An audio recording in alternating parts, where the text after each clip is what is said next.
Hello friends, we have seen two questions, what is literature and what is life. Today, now we will look at the relationship between literature and life. In this lecture, a few topics we will look at. First is literature, life and art, and three other major topics like reflection theory, influence theory and social control theory. All these theories and ideas we will put in the form of objectives shortly. Let's see the objectives now. To examine the links between literature, life and art. Next, to discuss the theory of literature as a reflection of life. Then to illustrate the metaphors of imitation, interrogation and creation used in reflection theory. Further, to consider the theory of literature as an influence on life. And lastly, to investigate the social control theory about literature controlling society as a soft ideological state apparatus. What is this soft ideological state apparatus? Let's wait for a while. Let's see the relationship between literature and life now. Way back in 1897, Charles Dudley Wardner commented on the relation of literature to life thus: it can be shown that life would not be worth living divorced from the gracious and ennobling influence of literature, and that literature suffers atrophy when it does not concern itself with the facts and feelings of men. Further, he said, for the truth is that a little sheet of paper with a poem written on it may have that vitality, that enduring quality, that adaptation to life, that make it more of consequence to all who inherit it than every material achievement of the age that produced it. Let's look at that expression, gracious and ennobling influence of literature.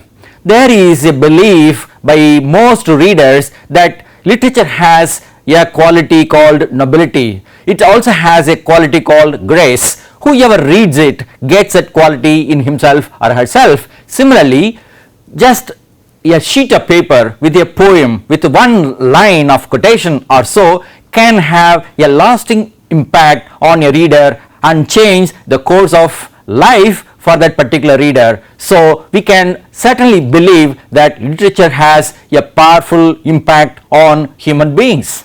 We have another comment on the relationship between life and literature from Janani Ramanadan.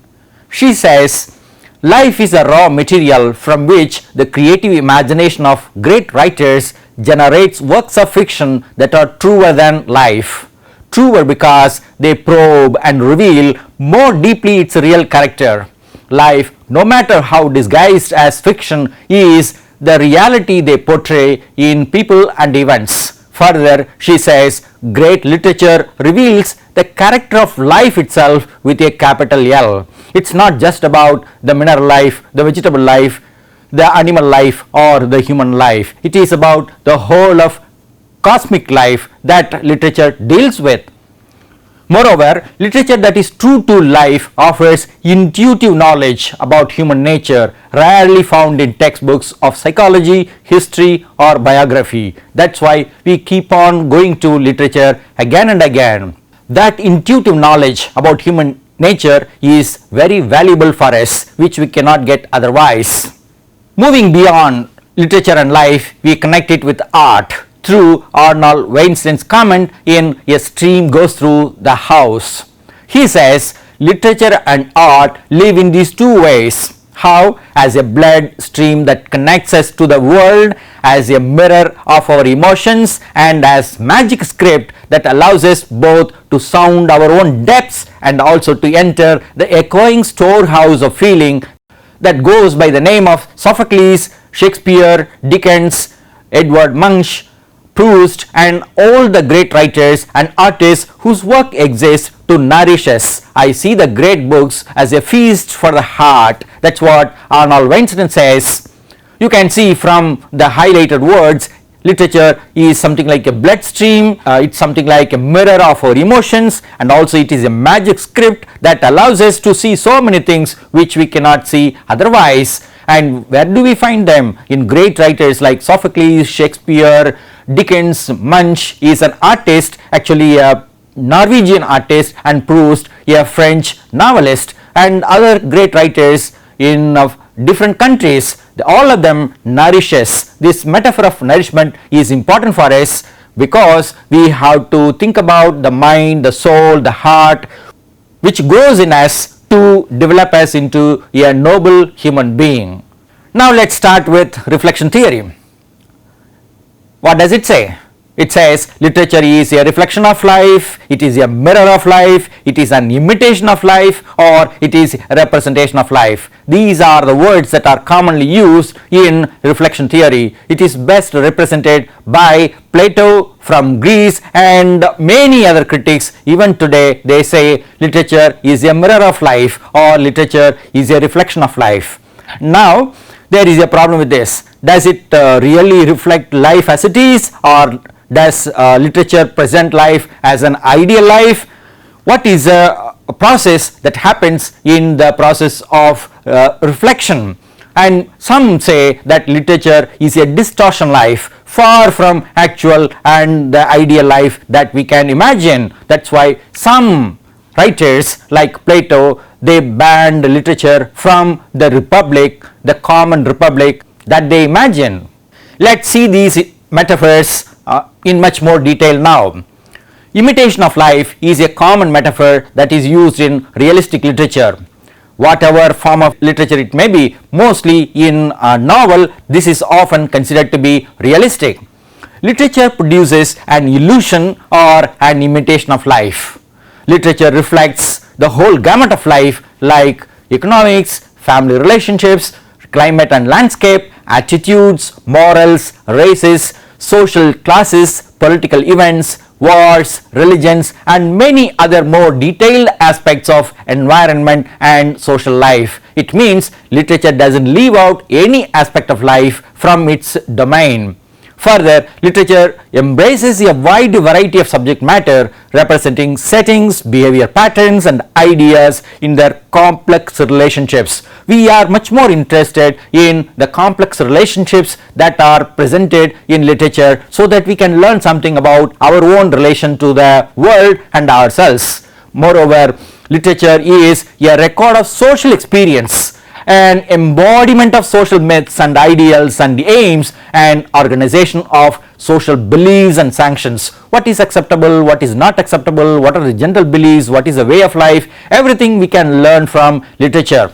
In general, we can say literature is a description of life, as it is the case of reflection of life or mirror of life. Especially we have this description of life in historical literature, particularly historical novels. There is a belief that literature is a record of the course of life. The entire course of life is recorded in literature. We have some examples here. In medieval England, for example, Geoffrey Chaucer wrote the Canterbury Tales. This particular piece of writing gives a glimpse of the 14th century England, about different kinds of people living in that period. Those from aristocratic life, religious life, or professional life, or mercantile life, or even common people from the peasant life. We have some examples of characters here: knight, squire, yeoman, friar, nun, doctor and lawyer, guildsman and ploughman, representing various classes of people. This is the best document for understanding the medieval England. Similarly, we have another writer in the Renaissance England called Michael Drayton, who is actually a poet, but he has written so many books which are valuable for historians. More students of history read Michael Drayton than students of literature. That is a irony of life. He is known for Ideas Mirror, The Legend of Piers Gaveston, and Polly Albion, one of the longest works in English language. We also have a historical novel in Walter Scott's Ivanhoe, which deals with the Anglo-Saxon life in England. We come to one of the famous writers, Shakespeare, who has said so many things about life. We have a few quotations here to understand what life is according to Shakespeare. In Shakespeare's Hamlet, we have a piece of quotation which is very interesting to describe what man is. He says, "What a piece of work is man! How noble in reason, how infinite in faculties, in form and moving, how express and admirable in action, how like an angel in apprehension, how like a god, the beauty of the world, the paragon of animals, and yet to me, what is this quintessence of dust? Man is a particle of dust. Do whatever we may feel, think, imagine, idealize, everything that we may do, finally we essentially are a piece of dust. And next we have another passage from King Lear. One of the famous lines from King Lear is this: as flies to wanton boys are we to the gods, they kill us for their sport. Lear bursts out in Act 4, Scene 1 in King Lear. One more quotation we have from Macbeth. There we have a definition of life by Shakespeare. What does he say? Life is but a walking shadow. A poor player that struts and frets his hour upon the stage and then is heard no more. It's a tale told by an idiot, full of sound and fury, signifying nothing. On the one hand, we have an ideal view of man as a paragon of animals. On the other hand, we have a picture of man as a walking shadow, a poor player, and finally the meaning is nothing.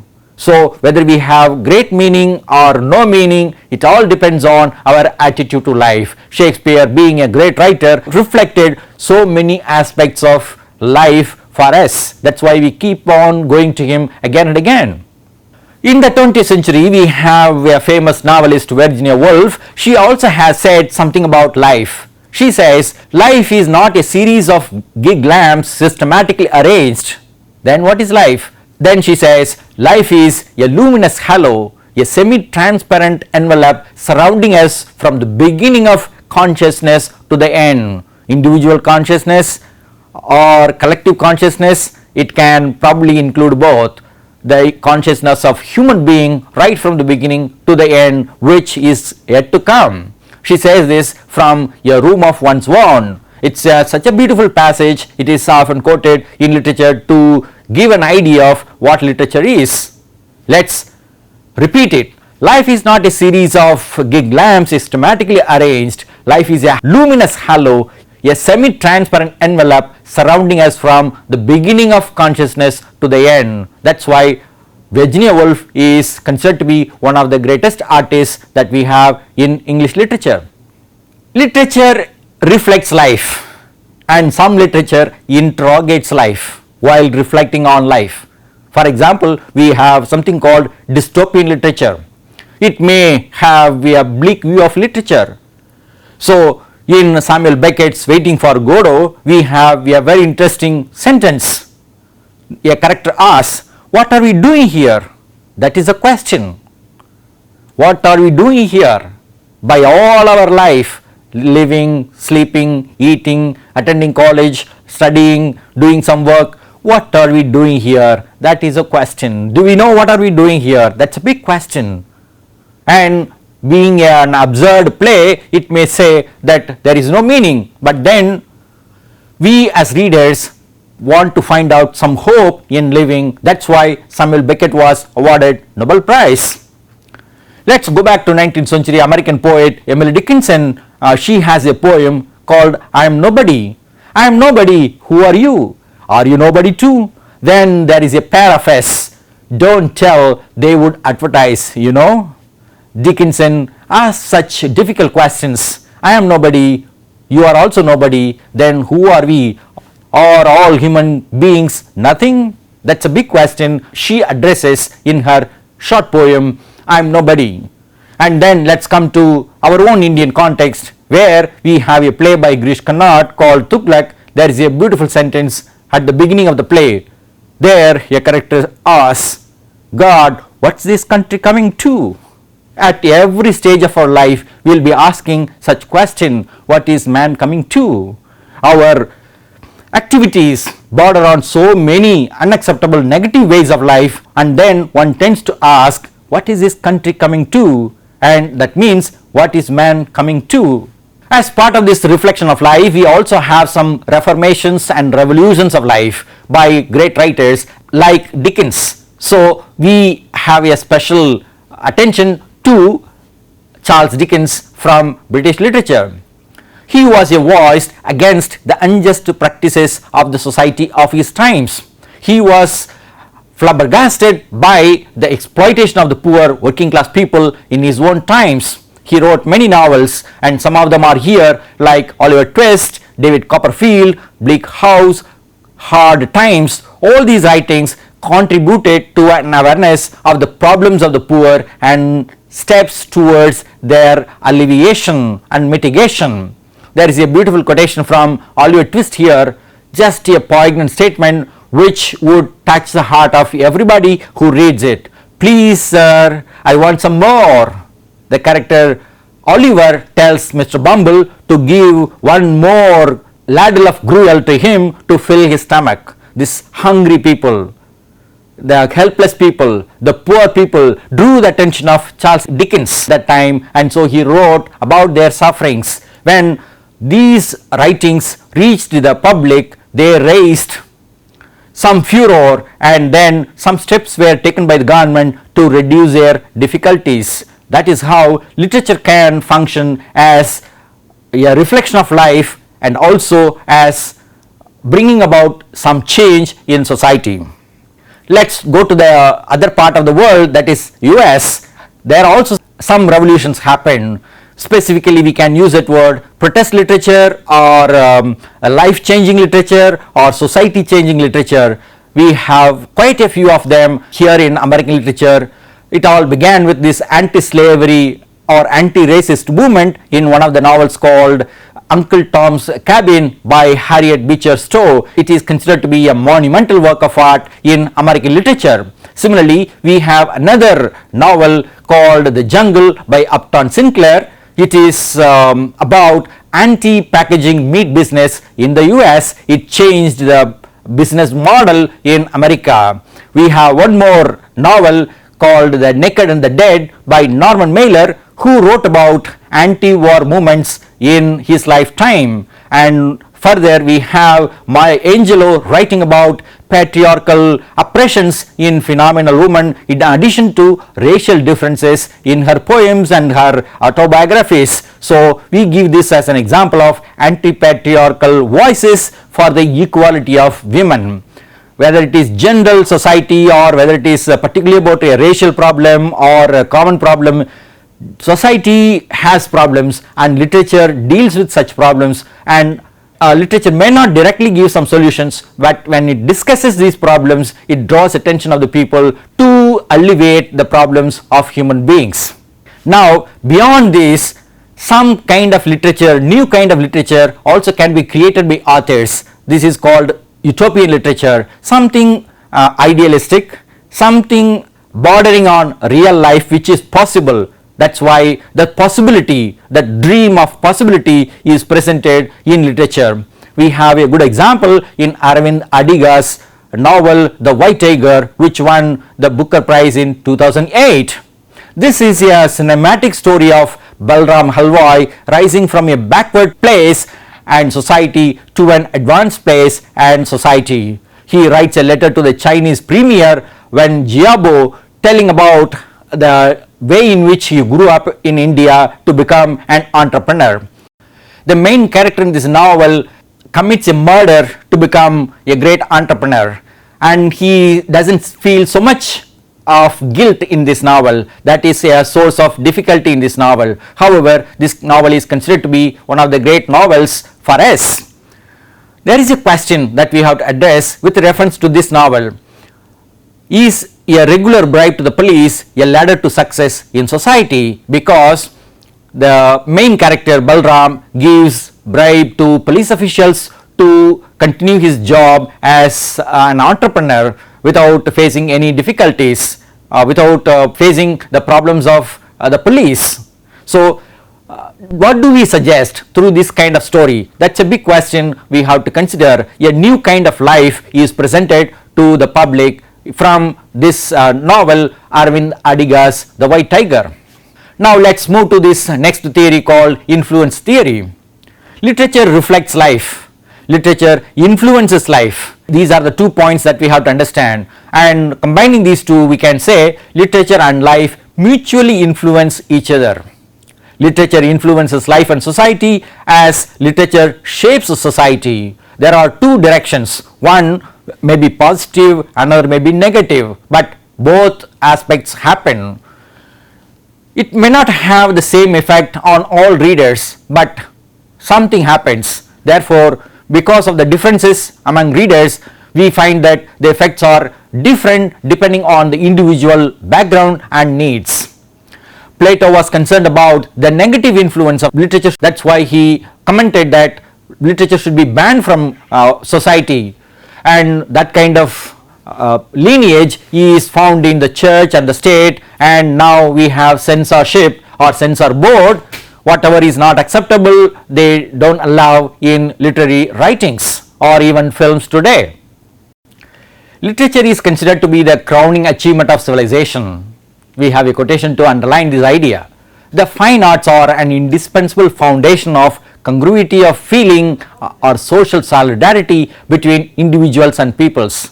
We have one more quotation. Arts are the crowning achievement of civilization, the chief means of measuring a society, symbol of its internal power and worth. That is the crux of it. In spite of the fact that literature criticizes society in many ways, literature is considered to be indispensable and essential for the growth of society. Literature is always related to the religious conception of brotherhood. All human beings are brothers and sisters. That's what religion says, that's what literature also says. The arts perpetuate such ideals of brotherhood, liberty and equality. Literature may thus play the role of religion as well today when religion is considered weak. It is necessary for the management of social relations in our life today. Without literature, we would be in trouble because we may not be able to understand the complex human relationships. We may have any number of training in human resource programs, but then small short story, a single poem, a novel or a drama can bring about so much of changes in us. Because of these ideals, we find literature very powerful and attractive. They play the role of religion for us today. We may have many kinds of trainings in our organizations, in our society, but then when we read literature in the form of a novel, a drama, or a short story or a poem, we are able to imbibe those complex qualities of human relationships in us by bringing about greater understanding of human beings and of this life. Very interestingly, life comes into literature directly, and we have some examples, we can see them. Life also gets into literature directly through personal experiences or personal observations. Sometimes life can get into literature by indirect experiences like reading newspapers or books or watching TV and social media today. Some examples we can have here, like Indian freedom struggle. Many of the great novels and pieces of writing that we have in Indian literature are directly connected with the experiences of authors in Indian freedom struggle. Similarly, we have something known as partition literature in India because of the experiences of partition of India into Pakistan and India. We have some examples here like Vijay Tendulkar's Kamla dealing with how a newspaper article came into drama. We have another example in R.K. Narayan's A Tiger for Malgudi about an experience of sadhus in Kumbh Mela going along with the tigers. We have one more example in Girish Karnad's play Tala Danda about certain agitations in Delhi regarding the social problems that we have in our country. Let's deal with the Indian freedom struggle now. There are many characters who are very popular, who have become very famous through novels, through writings. First, let's see Mahesh and Kalyani in Bankim Chandra Chatterjee's novel Anandamath, published in 1882. Then we have four characters in Rabindranath Tagore's Gora and Sucharita, Binay and Lolita. Similarly, we have a pair of characters, Murthy and Rangamma in Raja Rao's Kantapura. One more pair we have in R.K. Narayan's novel Waiting for the Mahatma. They are Sriram and Bharati. They participate in the freedom struggle, they go along with Mahatma, but they are also interested in pursuing their own human relationship, they fall in love with each other and they want to explore their own personal life in the context of the freedom struggle. We have another novel, E.M. Foster's A Passage to India. It also deals with Indian freedom struggle, but the perspective is totally different. That is from England. All other writings deal with the problems of India by Indian writers. Now let's move to partition literature. One of the greatest historical events in India is the partition of India into India and Pakistan in 1947. We have a number of novels, stories, dramas about this partition of India and its experience. Some of the famous examples are Khushwant Singh's novel Train to Pakistan, Balachandra Rajan's novel The Duck Dancer, Manohar Malgonkar's novel A Bend in the Ganges, one more, Chaman Nahal's novel Azadi, Azadi means freedom, Salman Rushdie's Midnight Children. After so many years, 1947 experience continues to impact writers even in 1981, 1988 as well. For example, in Bapsi Sidhwa's Cracking India.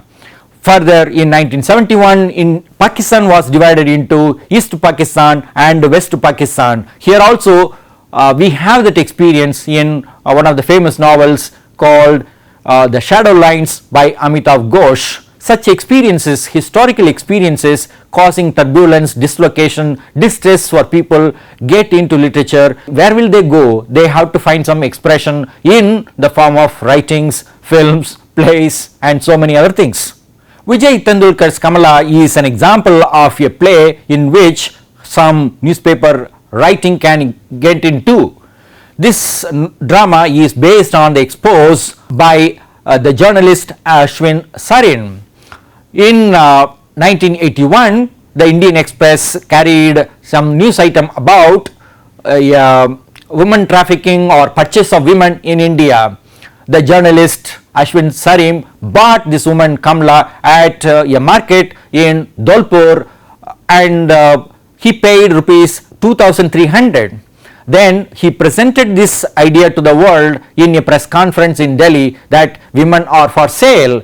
And when this lady was with Ashwin Sarin, he brought her to his own house and there Kamla met Ashwin Sarin's wife Uma Sarin, and then there she asked, why don't we live together, because your husband bought me, probably he must have bought you as well. So women are for purchase, and that kind of idea is a problematic idea in India. It continued up to 1981, maybe in the form of dowry. It continues in many other ways.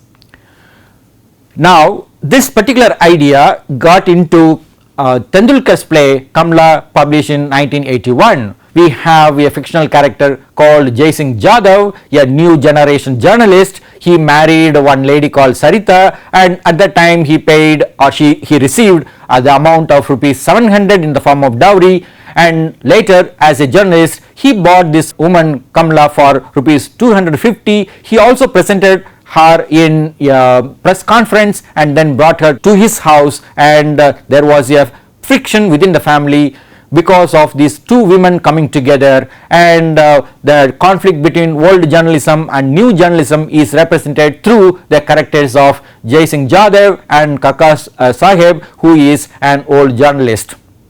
This play deals with the problem of ethics in journalism and also the problem of women being brought to sale in the society. One of the famous novels of R.K. Narayan is A Tiger for Malgudi. How did he think of writing this story? He came across a bookmark which showed, I'd love to get into a good book, a tiger says. So R.K. Narayan wanted to put a tiger in a novel. He also read about such an event in newspapers about a monk and a tiger wanting together during the Kumbh Mela festival in Allahabad, and he wanted to bring this good relationship between the tiger and human beings in his novel A Tiger for Malgudi. and what he does in this novel is to write about a tiger escaping from a circus, befriending a monk, and when the monk becomes old, he hands it over to a zoo to be taken care of because the monk thinks that he might die sooner. So whether it is a tiger or a monk or a woman for sale in society, life would always love to get into literature by writers, great writers like Vijay Tendulkar and R.K. Narayan. We have one more example in the form of Girish Karnad's play Danda. This play was written during the Mandir-Mandal conflict in 1989. This has a parallel or correspondence with the life of Basavanna, a saint in the 12th century Kannada life or Kannada history.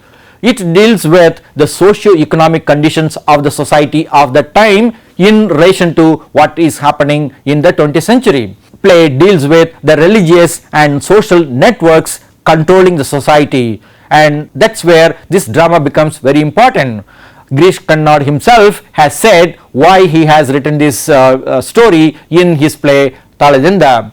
He said, I wrote Danda in 1989 when the Mandir and Mandal movements were beginning to show again how relevant the questions posed by these thinkers were for our age.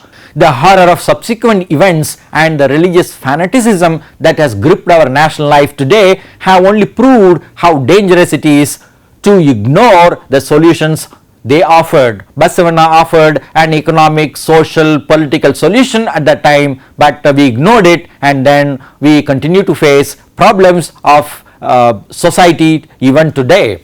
Let's come to the last theory called social control theory. In this theory, we consider literature as a vehicle to control social structure as it is. The status quo must be maintained. That is the idea. Literature then becomes an ideological tool to maintain the existing social, economic and cultural base. Literature is something like an entertainment or a source of diversion from the harsh realities of life. We may have comic side or tragic side, whatever it is, we have to accept it. That's why Karl Marx questioned the literature as an ideological superstructure. Whatever it may be, it brainwashes people and makes them forget about their own real difficulties. Later, another critic called Althusser came up and he called it soft ideological state apparatus. It doesn't do anything directly to people, but indirectly it brainwashes people. It should be distinguished from the coercive or punitive state ideological apparatus like the legal system and the police. The police or the legal system directly controls the society, whereas literature controls the society indirectly. That's why this is called social control theory. To sum up what we have seen so far in this presentation about the relationship between literature and life, we can say that we have shown the relationship between literature and life and also art in general. We looked at three theories.